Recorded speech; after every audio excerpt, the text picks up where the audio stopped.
La balise div/div est un élément essentiel en programmation HTML, CSS. Elle permet de définir une zone rectangulaire dans laquelle seront affichés divers éléments textuels, graphiques ou vidéo. Une division, parfois appelée boîte, est caractérisée par plusieurs propriétés CSS. Ses dimensions, width pour la largeur et height pour la hauteur. Ses marges intérieures, padding. Ses marges extérieures, margin.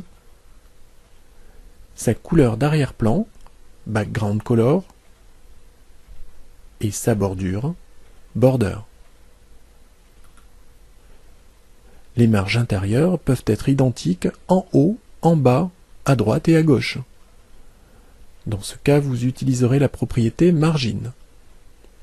Par contre, si vous voulez définir des marges intérieures différentes, vous devrez utiliser les propriétés margin-top, margin-bottom, margin-left et margin-right. Il en va de même pour les marges extérieures. Si elles sont identiques, utilisez la propriété padding. Si elles sont différentes, utilisez les propriétés padding-top, padding-bottom, padding-left et padding-right. Nous allons faire une première approche des balises div en écrivant quelques lignes de code. Le corps du document contient deux divs. La première a pour identifiant div1 et contient du texte. La deuxième a pour identifiant div2 et contient une image. Comme vous le voyez, ce document HTML n'utilise aucune feuille de style. Voyons le résultat dans Internet Explorer. Le texte et l'image sont affichés l'un à la suite de l'autre, comme s'ils étaient séparés par un passage à la ligne BR. Pour montrer l'intérêt des balises div, nous allons attacher la feuille de style style6.css au document et y définir les caractéristiques des deux balises div. Avant de commencer à écrire le code CSS, nous ajoutons une balise link dans le document pour faire référence à la feuille de style. Link, rel égale entre guillemets stylesheet, type égale entre guillemets text/css, href égale entre guillemets style6.css /supérieur. Commençons par définir le style de la balise d'identifiant div1. Ses dimensions sont fixées à 400 pixels horizontalement et à 200 pixels verticalement. Ses marges extérieures sont fixées à 30 pixels.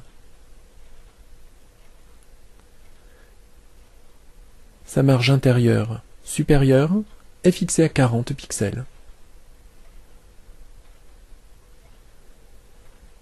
Sa couleur d'arrière-plan est rouge.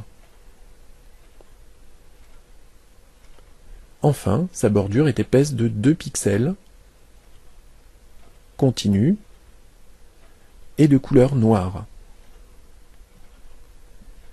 Définissons le style de la balise d'identifiant div2. Ses dimensions sont fixées à 300 pixels horizontalement et 200 pixels verticalement. Ses marges extérieures sont fixées à 0 pixels. Ses marges intérieures sont fixées à 0 pixels. Sa couleur d'arrière-plan est bleue. Enfin, sa bordure est épaisse de 4 pixels, pointillée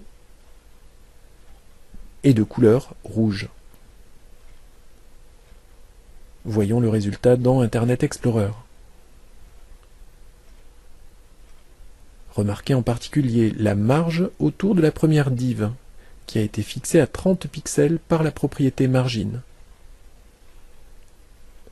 La marge intérieure supérieure de la première div, fixée à 40 pixels par la propriété padding-top.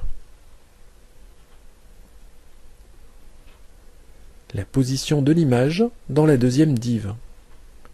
Elle se retrouve collée à l'angle supérieur gauche de la div, car la propriété padding a été initialisée à 0. Aucune marge n'ayant été définie pour la deuxième div, elle se retrouve calée sur le côté gauche de la zone d'affichage.